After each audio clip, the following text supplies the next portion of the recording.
കണ്ണൂരിന്റെ സമഗ്രമായ നീതിപൂർവമായ വിവേചനരഹിതമായ അഴിമതി ഭരണം കാഴ്ചവെക്കുമ്പോൾ എല്ലാവിധ പിന്തുണയും ഞങ്ങളുടെ ഭാഗത്തുനിന്നുകൊണ്ട് ഉണ്ടാകുമെന്ന് ഉറപ്പു നൽകിക്കൊണ്ട് കൌൺസിലിലെ CPM parliamentary party leader VK Prakashini.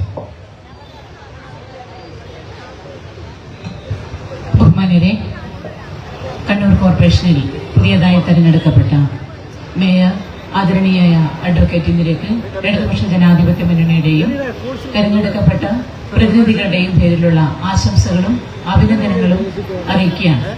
ഇവിടെ CMPയുടെ പ്രതിനിധി സൂചിപ്പിച്ചതുപോലെ ഞങ്ങൾ വികസനത്തിന് തുരങ്കം വെക്കുന്നവരല്ല, മറിച്ച് നല്ല കാഴ്ചപ്പാടോടുകൂടി കണ്ണൂരിന്റെ സമഗ്രമായ നീതിപൂർവമായ വിവേചനരഹിതമായ അഴിമതി ഭരണം കാഴ്ചവെക്കുമ്പോൾ എല്ലാവിധ പിന്തുണയും ഞങ്ങളുടെ ഭാഗത്തുനിന്നുകൊണ്ട് ഉണ്ടാകുമെന്ന് ഉറപ്പു നൽകിക്കൊണ്ട് എല്ലാവിധ ആശംസകളും അർപ്പിക്കുന്നു.